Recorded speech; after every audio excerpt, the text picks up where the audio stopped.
Hello friends, it's your buddy Nick here with Game with the Guys. We're picking right up with Fake here in the Cathedral of the Deep here in Dark Souls 3.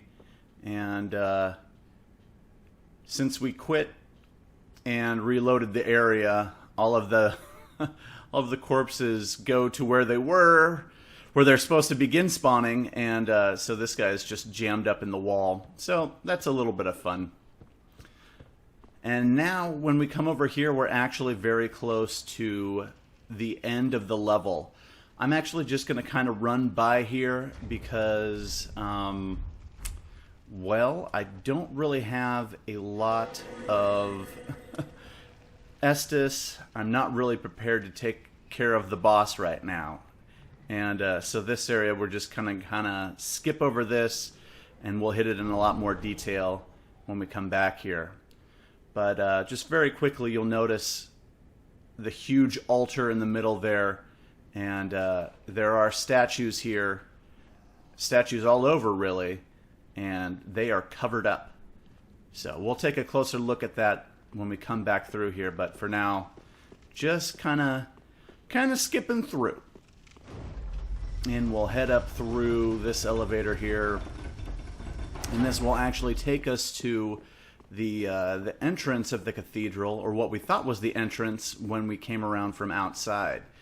And now opening up these doors will trigger some NPC actions, and we will see those very soon here.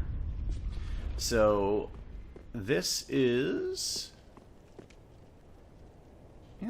just kind of the outside of the Cathedral of the Deep. This is where we run up through, came through here. So now this door is open, allowing us one more little shortcut. And we will see one of the NPCs right over here. There he is. It's Siegvard. No, it's not. It's not Siegvard. That is an armor thief. That is Unbreakable Patches, as we pick up some more dual charms there. And before I talk to Patches, I did want to make one more note about this kitty cat here. In the last episode, I mentioned that it reminded me of an Abyssinian, and I just kind of said it like conversationally. I had no clue how that was spelled. I thought it was ABA something or ABBA. I had no clue that the breed was spelled Abyssinian, but so yeah, I think that is clearly an Abyssinian since it's located here, but I just wanted to touch on that again very quickly. And so here is Patches, and Patches is voiced by William Vanderpooy, and I hope that I pronounced that right. But he also did Patches in Bloodborne, Dark Souls, Demon Souls.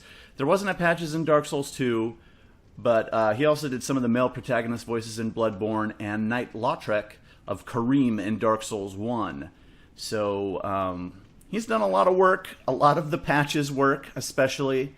And so in the last episode I mentioned that there was an elevator that if we went up there, it would kind of ruin some of the NPC interactions. But yeah, if you go up that way, Patches won't appear right here, but you can get him to appear in Firelink, which I learned in my first playthrough. But so if you mess up and you don't get him here, you can get him to appear in Firelink, and you can continue this quest line. So let's go ahead and see what he has to say here. Well, you look reasonably sane. I am a knight of Katarina. I've managed to track down this cathedral's store of treasure. It's right over there, across that narrow part. Treasure? Always so close, yet so far. I'm in quite a pickle, indeed.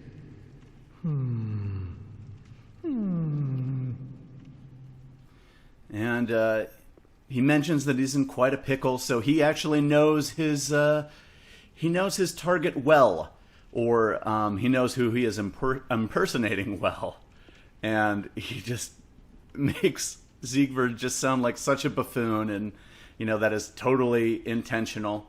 But if you don't believe me that this isn't Siegfried, we saw what he looked like before, and we can kind of get inside of the helmet here, and oh, I just messed it up. That is not Siegfried's head at all. So clearly not Siegfried. Let's talk to him one more time. Just hold your horses a moment. I know. Treasure is so sorely tempting.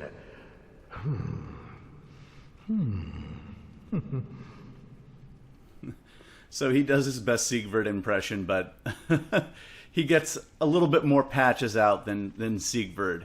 And Patches is always trying to get us into trouble and pick our corpses clean so that he can sell our goods.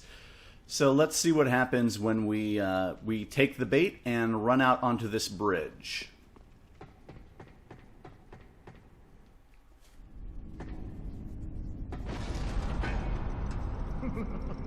Shame on you, you greedy guts.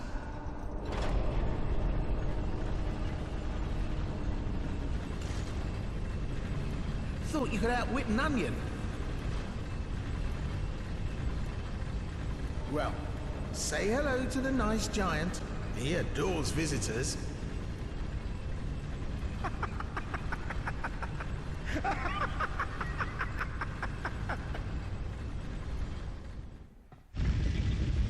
So here's a bit of extra dialogue. Where's the old giant? What? What is the bloody giant? Just what have you done? How dare you? Have you no shame? Damn, and damn.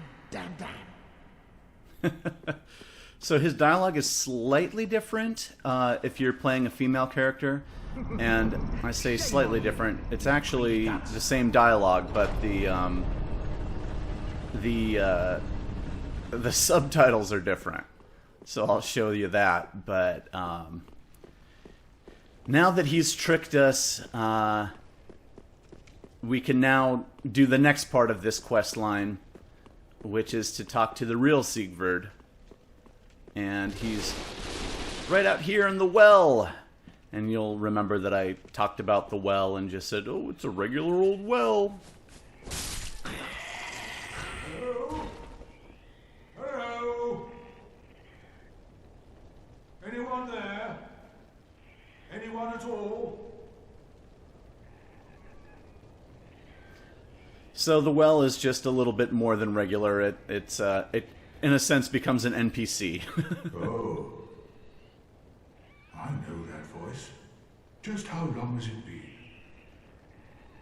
It's me, Siegfried of Catarina. I'm loath to admit it, but I've been had. Someone's swiped my armor. Did you happen to see it anywhere? And though we have seen it, we have to just say that we haven't because we don't have it to give to him right now. Oh, yes. I see. Not to worry. Great planning begets great fortune. An old tenant of the Knights of Catarina. And I am a master planner, I do say. Ha ha ha ha. And let me just make sure that we've exhausted it. I'm in quite a pickle indeed. Maybe I can fashion a replacement from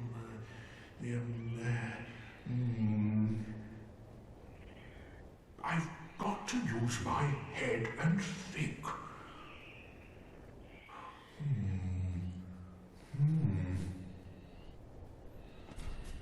Oh, at this point we can do nothing. But soon we'll be able to do something, and what we will do is go get him some armor. And it is not uncommon for the Knights of Catarina in the Dark Souls games to be in such a pickle, and for us to help them out, this is kind of an ongoing theme. So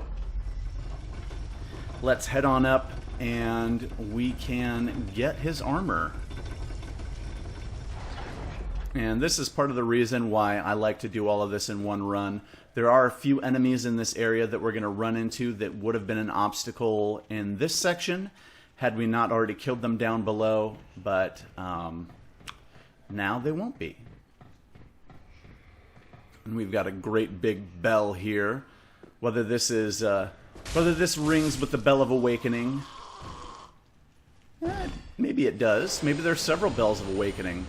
Hard to say, really. I mean, it does make a lot of sense for there to be a Bell of Awakening here, seeing as though, well, at this point, this is where we believe Aldrich to be, and when the Bell of Awakening rings, then all of the lords wake up too, all of the lords of Cinder.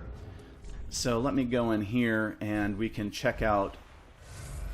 I can take care of that real quick, and then we want to take a look at this ring that we just got.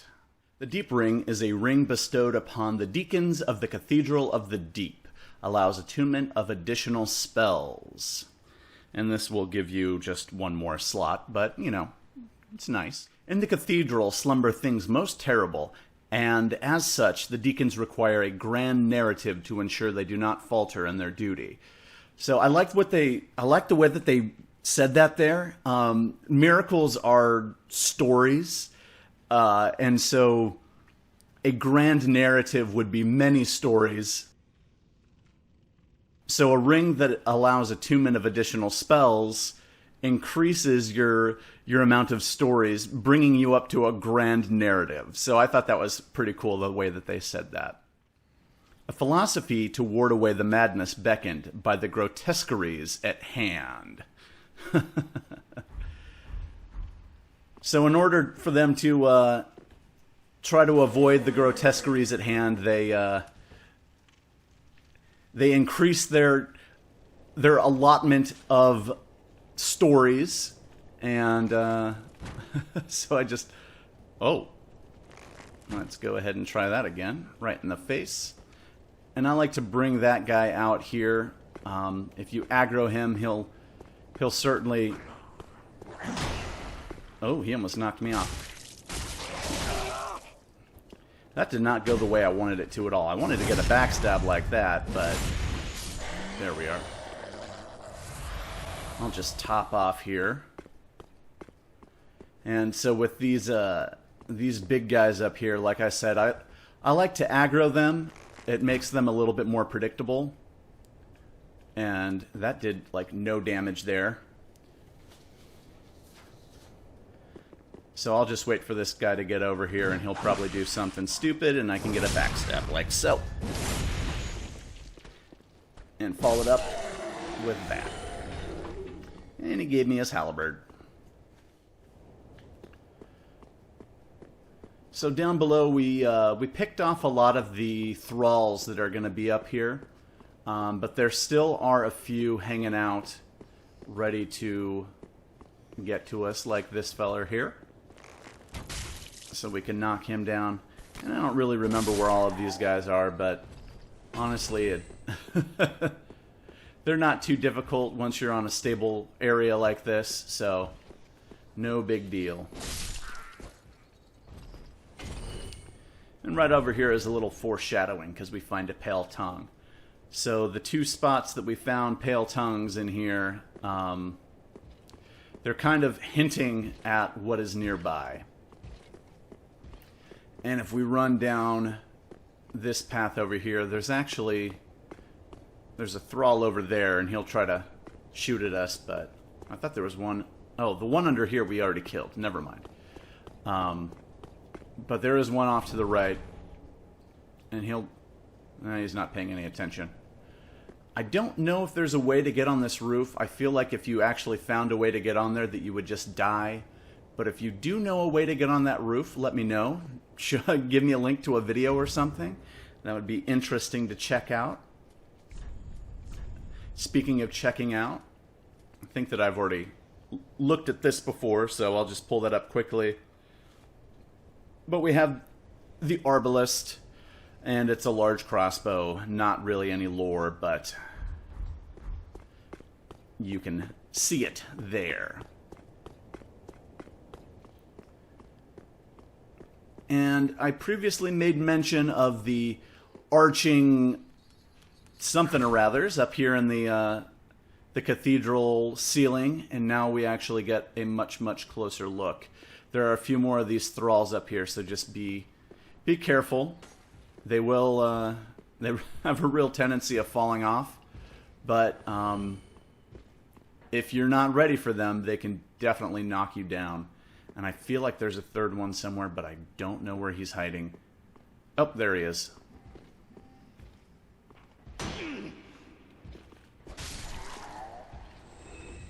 And we've got a great big cathedral knight here. And these guys are relatively easy to take care of. All you really have to do is just kind of get their attention and run around on these little... Oh, what? Oh, he's already gone. Already gone. Yeah, if you just kind of make some 90-degree turns or angled turns up here, they'll try to get the shortest route to you, and they end up falling off. So with those guys, just aggro them and then kind of just run around, and they'll be easy to dispatch. So here we got a blessed gem, and let's take a closer look at that. The blessed gem, a gem of infused titanite. All of this is all the same. Special blessed weapons gradually restore HP in heavily damaged reanimated foes. This is a very cool infusement, but it is also kind of a weaker infusement. So, it is cool because, like it says, you will regain health. You regain 3 hit points in given intervals. The higher the weapon's reinforcement level, the faster the intervals will be. So if you have a +0 weapon, it's every 4 seconds. And then every level you reinforce it will boost it about 1/4 of a second quicker. So you'll be at 1.5 seconds at +10. So 3 hit points every 1.5 seconds. And this will stack with other regenerative items if you have other stuff too. And then it mentions the extra damage to reanimated foes. So this gets a 20% damage bonus to like skeletons that reanimate. And this will keep them from reviving too. And we'll see some of those skeletons a little bit later on. So this isn't really the best infusement to do on a weapon, just because it doesn't really get good damage output.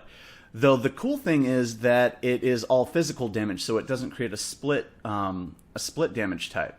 But it's probably better suited if you put it on a shield or a parry item in your offhand, just because of the weak damage output, and you're not able to buff it if it's on your main weapon. But it is pretty interesting to find a blessed gem here, and then also the deep gem, because that is the light and the dark, and that's the Cathedral of the Deep in a nutshell. So, this is very interesting. I'm sure you saw this and you're like, what in the hell? And you just ran right past it because you didn't really care. And we see these images here, this image here. So this is all imagery, I don't know, maybe not that one so much, but this really, and then this too. Those are images that are really associated with the god Dionysus or Bacchus. And if you are familiar with your mythology, with your Greek and Roman mythology, Dionysus and Bacchus are they're the gods of fertility, bounty, harvest, but also wine, and yeah. So yeah, just get those guys to drop off. So it is really interesting that we find that imagery here. So yeah, just keep that one in the back of your head. I'll talk about that so much later, but it is very interesting to find it here. Now this guy, you can get him to just kind of walk off, but it's probably easiest to just take a bow and shoot him in the face.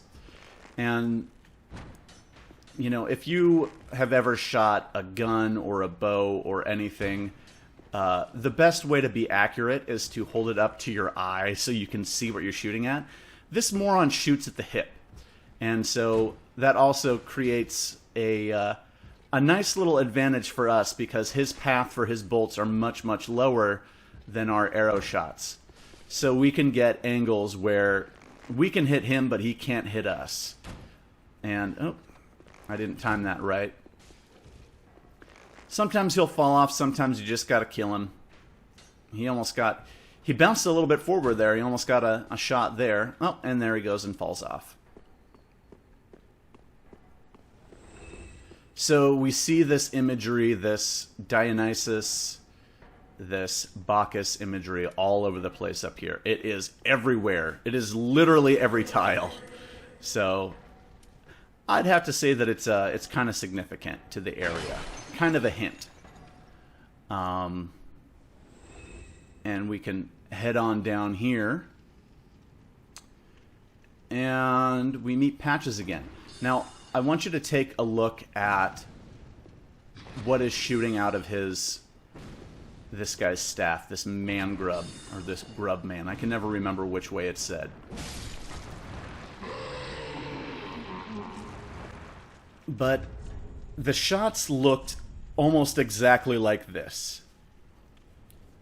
So this is Clint's old spear, and now these guys are kind of shooting this spear-like shot that goes through. And who do we have here? Well, it's Patches. Oh, Patches. Never thought you'd see us again, did you? Huh? Yes, hello. Oh, I don't believe we've met. I'm Patches. Unbreakable Patches. Unbreakable? You seem to be unkindled. Do you have business with me? You can say no, you can say yes. Not a big difference, a little bit different dialogue, but otherwise you get to the same place. Here's the no dialogue. Of course not. We have just met, after all. Sorry, I've been a bit on edge. Forget I even asked. Fake will say yes, but one thing I wanted to point out was his shield. And we saw the shield, it has the twin-faced dragon, kind of connotating that Patches is two-faced. But let's call him out. Oh, yes, of course. It's coming back to me now. Oh, I'm so sorry. That was my hand, as you know. But the deed, well, that was the armor's doing. Regrettable, truly. But behold, I'm stripped clean of that unruly attire. And look at you. Not a scratch. All's well that ends well, right? Yes, we'll be fine. I can tell. It's that rotten curse. It is. The untidy mess. And he gives us a new gesture here. Oh, yes. Now, it wasn't me, but you still deserve an apology. Just a little trinket. Go ahead. It's yours now. And he gives us a nice rusted coin. You should know, I'm a kind of travelling merchant. If you're as unkindled as you look, you'll find plenty of good stuff. So, Patches, you jerk. He basically tries to find anything else to pass the buck, to say that it wasn't him that did it. He blames the curse. He blames the armor. Patches, by now, I'm assuming that everybody's played a few of the Souls game. We know what you're up to, buddy. You're not fooling anyone. But you can buy and sell stuff from him here. And the most important stuff is going to be Siegvard's armor here. And, you know, it talks about the shape of it looking like an onion, and that's why the Knights of Kareem are often called onion bros. And so often ridiculed for the onion-like shape. Yeah, they get teased for the look of it. But, you know, it's it works well, so they don't really, I guess they don't care that much. We have 2 shuttles here, so you can have one in each hand. And it talks about the tragic embraced knight, and that's Knight Lothric of Kareem, who, as I mentioned before, William does do the voice for Lothric also. And so it talks about that there, and you can see this. We also have a parrying dagger. It's not really a lot of lore there, but you can check that out. This is what Patches uses, I believe. We've got rusted coins if you want those. Oh, when you buy this armor, you only need the body set. You don't need to buy the shield. Not important. And then we get the black leather set that we can check out here. So you'll see that he sells some interesting things. This makes sense just for the area. He sells the fire bombs, human pine resin. That's kind of interesting that he sells this, something that injures the gods. Probably not really a lot of lore aspect to it. Mostly that this is kind of just something that's, I guess you can kind of see it as a black market item. And so it makes sense that Patches has it. And he will sell you alluring skulls. I got all the stuff that I need. If you don't want to buy it, if you don't want to spend the souls, you can really just kill. You can just kill him. He's not like a huge part of the story, so I often just kill him just to save the souls. But I'll let him live. Thanks, good comp. Oh, yes, yes. Well, what can I do? Can't resist it, can you? My sumptuous selection. Can't find anything you like? Well, you could try looking a little harder. Yeah. So we've got this grubby-looking guy here, and we're going to see a few more of those. If you look down at the bottom here, it kind of has, very much looks like those are the feet. And so the first thing that just popped in my head is that this thing is kind of mermaid-esque. And if you've seen the movie Splash, where she would turn into the mermaid and her feet would become the flippers and stuff, so his little feet became his worm-esque tail, but that was just something totally random that popped in my head. And we'll find more of these guys. They're hanging out up on the roof there, but it's best to go take care of this guy real quick. And then these guys they'll all drop down, and we'll see that there's a lot of these guys kind of pinned in place, hung up to the walls and just jammed up all over the place. And those railroad spikes, as I call them, almost kind of look a little bit more like large nails that maybe something, if somebody was crucified to a cross, like Jesus, for example. And I said that in such a such a jerky way, but it is a lot like a nail like that, where you would use it to pin someone up to a wall. Though I think that these are probably a little bit more ornate than you would see regularly used, in real life on crucifixions. They'd probably just use regular large carpenter nails, but these are a lot like great big ornate stakes for vampire hunting. And we've got this guy here who is not hostile, but you can click on him, so you do know that he is an enemy.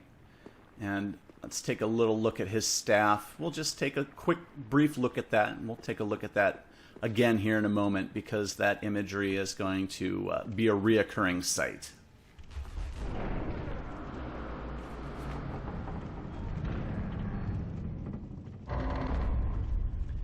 So straight ahead there, after I did a weird little bunny hop, we see Rosaria. And this room is very, very interesting. We see these statues here, and I mentioned these down below. These are the statues of what I presume to be Catha, and they're covered up.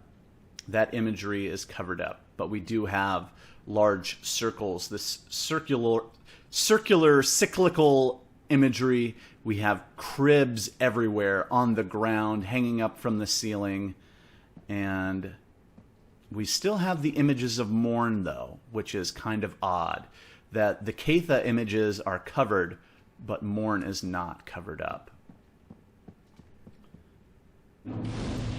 We can light up this bonfire here, and I don't want to rest there because there's more stuff that I want to do. And because I quit and reloaded, we'll have the thorn armor here. Normally, you have to come back here a second time, but because I quit and reloaded, then we now have it here. But I'll just take a quick look at this before I start talking about Rosaria, because honestly, that's going to take pretty much the rest of the episode. There's so much to talk about with her. So this is the helm of Kirk, the notorious Knight of Thorns. A dense patch of thorns grows from its surface, a fitting item for the murderous Kirk, for even the simple act of rolling can damage enemies when wearing this attire. And I'll just go ahead and model this.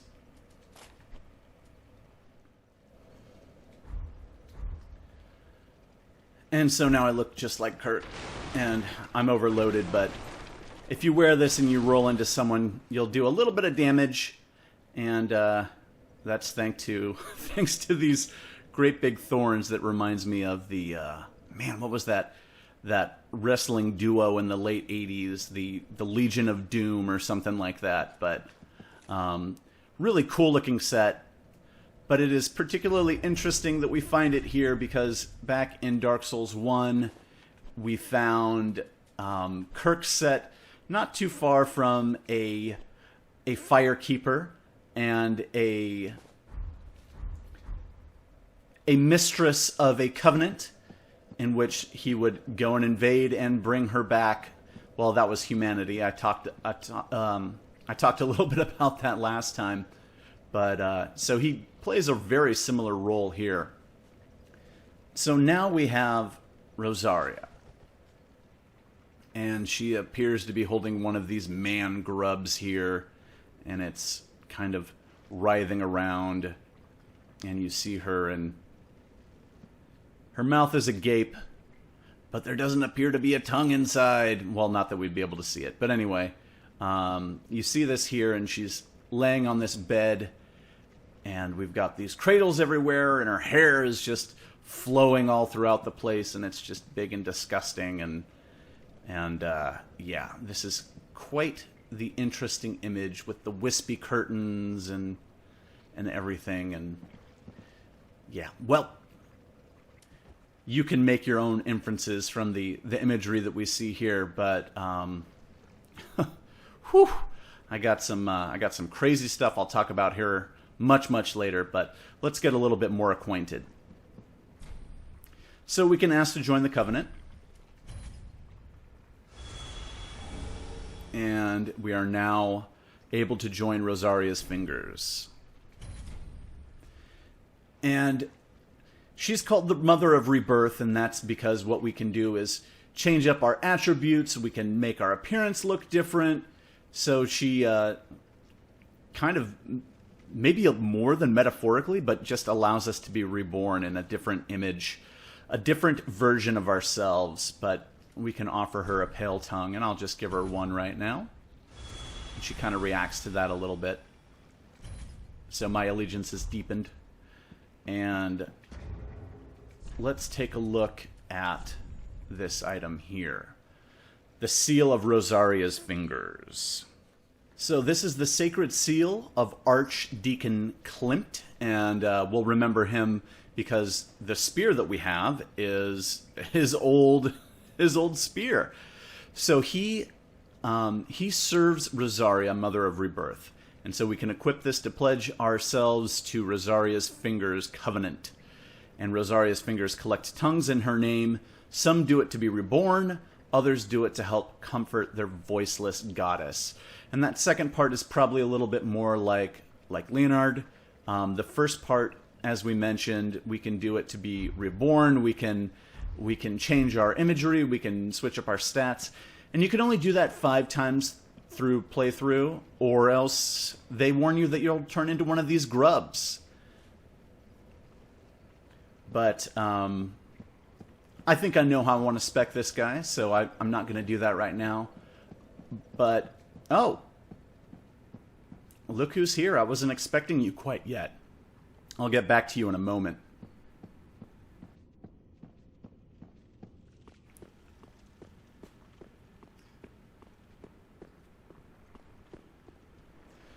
So I wanted to take a look at this staff here for multiple reasons, but the first one is because if we take a look at this and we take a look at that, let me do this, you can see that this is the same logo. And that's actually just called the Man-Grub staff. It is not super unique. We saw a couple of the guys have it before, but it's very interesting that this guy has it. So, in this covenant, as we've seen before, we've seen the invaders, the Rosaria's fingers. They come and they try to get your tongue, and they try to give it to Rosaria. And so, those are going to be your Red Eye invaders, your Red Eye Orb invaders, and that's the stuff that Leonard gave us. And you know, he's the ring finger. A lot of the members of the covenant have the word finger in their title. We saw yellow finger, long finger, ring finger, but I think that there is one that doesn't have the finger in the title, and we'll meet him a lot later. But with this covenant, as you offer the pale tongues to Rosaria, there are special benefits that you get. So, by offering the 10 tongues, you get what's called the obscuring ring, and we saw Hazel use that a little bit. It's basically kind of like the fog ring from Dark Souls 1, where from a distance, enemies can't see you, but up close, you know, then you're just right out in the open. So it hides the presence of the wearer when you're far away.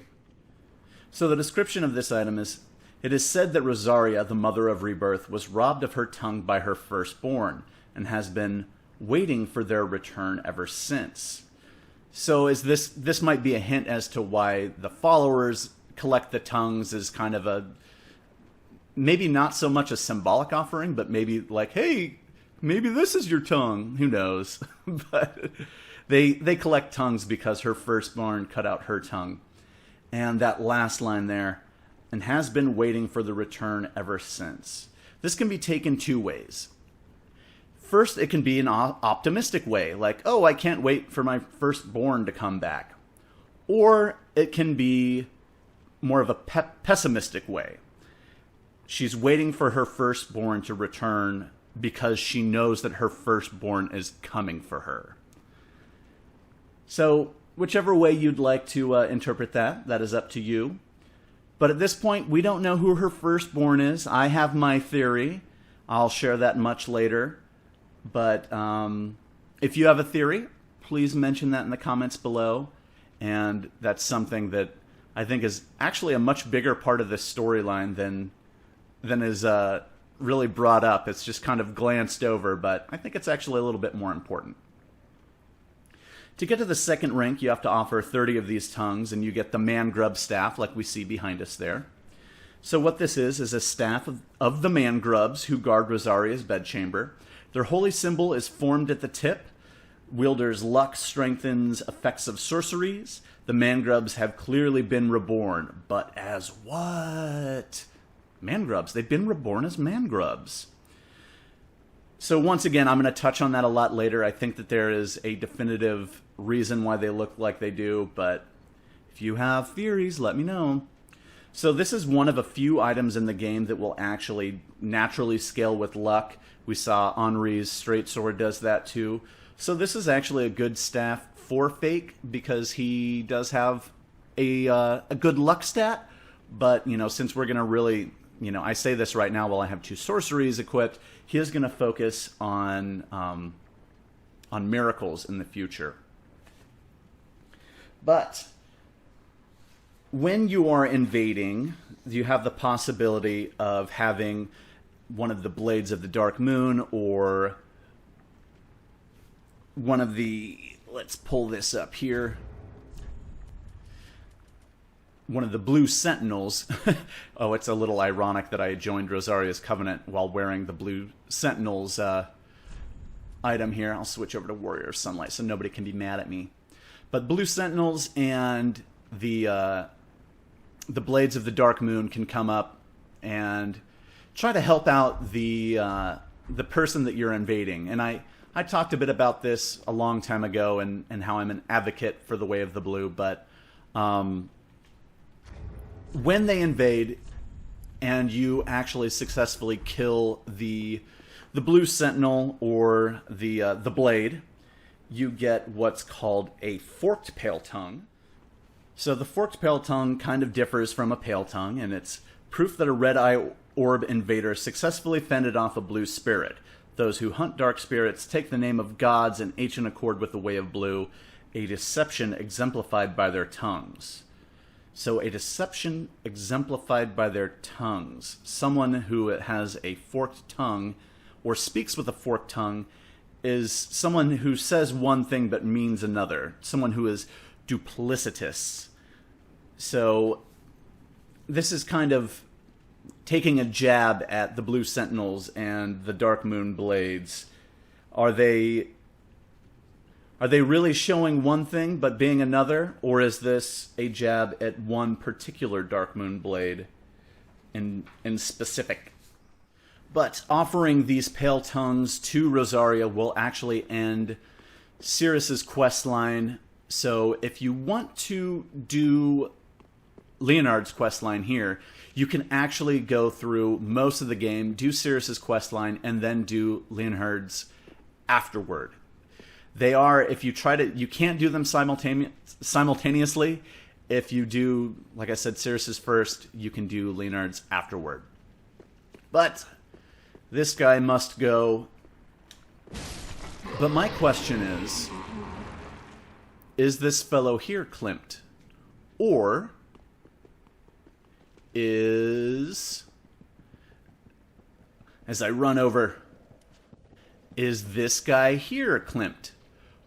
Or is he not in here at all? He could be somewhere else. But I actually think it's either this guy here or the one outside. It's probably the one outside just because he did have the Klimt's new symbol there. This guy here, Sacred Seal of the Archdeacon Klimt. But we did see a couple of those guys wearing that, so hard to say for sure, but I don't think that it's really of much lore significance. I think that he's probably just one or the other, and I like to think that he's the guy outside. And from him we got the red sign soapstone. So this works a lot like the white sign soapstone, but when you set it down, instead of helping the person that you go into their world, you're actually a hostile red invader. And that's a way that you can get the Pale Tongues also. So this allows you to be summoned to another world as a dark spirit and defeat the host of embers to gain the strength of fire. Not all dark spirits are unsporting, or they wouldn't make use of this soapstone. And that is an important thing to remember. If you find someone that leaves their red mark down below, they're really going to kind of follow, or hopefully, the majority of them will follow kind of the unwritten rules of dueling. And I feel like if you summon someone like that, that means no Estus and just good, clean battles. But if someone invades you, I say swill that Estus as much as you want, because they're on your turf. You know, it's like, I didn't ask you to come in. But, you know, if you do invite them in, you know, good, clean sportsmanship.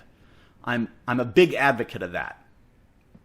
But we find Leonhard here, so let's chat him up a bit. Ah, so you've chosen to serve Rosaria after all. She will be pleased with me for finding her another finger. But be warned, my friend. Rosaria's fingers need only fetch tongues for their mistress. Otherwise, we are free, unchained. Like Yellowfinger, you can choose to believe that all fingers share camaraderie. but do not force your romance upon the rest of us.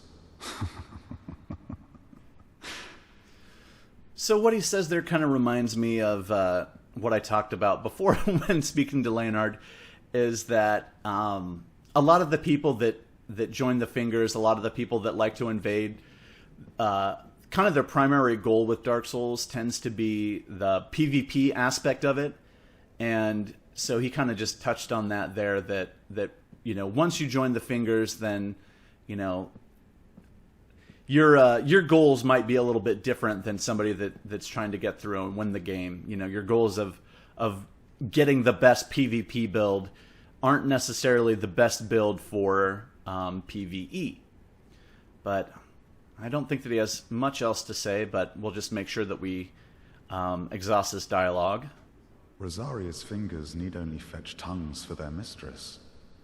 Otherwise, we are free, unchained. You are free to believe that all fingers share, but do not force your romance upon them. And he talks about Hazel, or he did the first time anyway. So maybe some invaders like Hazel kind of romanticize the idea of being one of Rosaria's fingers, but some are just, they're in it for the tongues, baby. And I do kind of want to just go check out, see if those guys dropped anything as they fell down from the upper part of the cathedral there. But yeah, this guy dropped something. Oh, some leggings. Let's actually take a look at that real quick. I don't think there's really a lot of lore to it, but where did we put those? Here we are. Massive iron leggings worn by knights serving the Cathedral of the Deep. Repulsive creatures of the deep are sure to attract the foolish, but the Cathedral Knights are prepared to meet such intruders head-on with their more than ample might. That probably hints at when we saw like the cleric stuff and the like the paladin stuff. It's not the paladin stuff, but the what is it called? Do I have any of that handy? No, I don't. But the paladin hybrid, I'm just gonna write at the bottom of the screen because I can't remember what it's called. But those guys seem to be coming in, and right here we see this is the shadow of an evangelist in that area that I said that I wasn't going to go check out. But these guys are, what the? It's the shadow of a corpse, probably right by the evangelist. But these guys are prepared to fight anyone that comes in looking to make trouble in the Cathedral of the Deep. And as you saw, they are a formidable foe. So if you have the ability to rock their armor, it is very powerful, but it is very heavy. So they're well situated to take on any comers. But we've got a little bit more to do, and after we give Siegfried back his armor, we'll head back to Firelink, and just two quick things there, and then we'll call it quits. So let me just go ahead and give him his armor as I dash out here.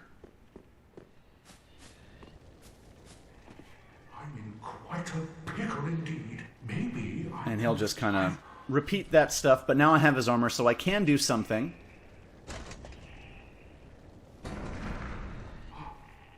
Oh, my armor. My deepest gratitude. I'll Siegfried of Catarina salute you. With my trusty suit of armor, I'll be out of here in a jiffy. Until we meet again, comrade. He's so excited to have his armor back. Rejoice! I have my armor! No need to worry about me. With my trusty suit of armor, I'll be out of here in a jiffy. Until we meet again. All right. And now we can head back to Firelink. One of the main reasons I want to head back is because we have 4 large Titanite shards, so we can upgrade our sword here. But there's also an NPC waiting for us, so let's head on back.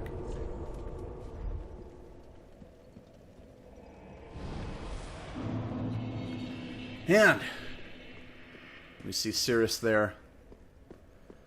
And before I forget, I just took a peek at my notes as I was warping. Tis good, wasn't And it? what I wanted to mention was that if you have, if you're wanting to get the Pale Tongues and you're not able to get them quite as quickly as you'd like through Invasion, the Dark Wraiths have a chance of dropping them. So you can get them in that manner. And we'll go ahead and make that one a little bit better there. Prithee, be careful. And I couldn't remember if I had any undead bone shards, but I'm all set there. So, here is Cirrus. She is not happy with us at all. I see that you are now a finger of Rosaria. Your path is wholly different to mine.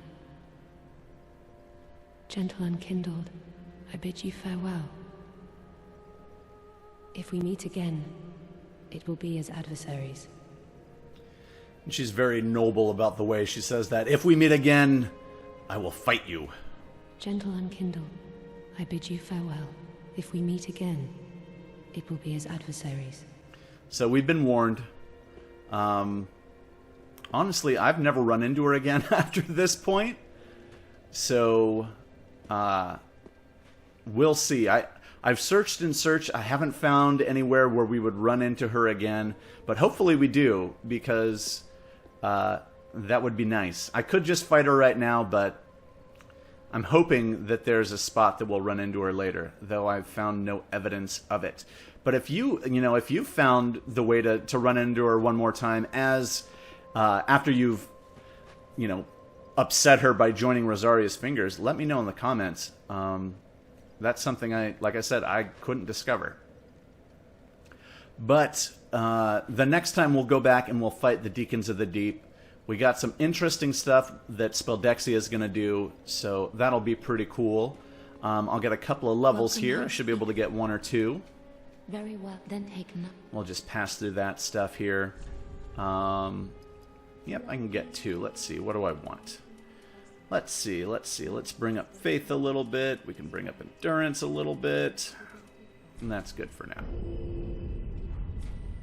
Farewell, Ashen, may the flame. All right. So, like I said, next time we'll finish off the Cathedral of the Deep. And so at this point, I'll say thank you for watching. If you've enjoyed this video, if you've enjoyed this playthrough, please hit that like button, share this with your friends, leave me comments down below. All of that stuff does a lot to help me out, and I appreciate it. So next time we'll be getting to a lot more lore and a lot more boss fighting. So we will see you then.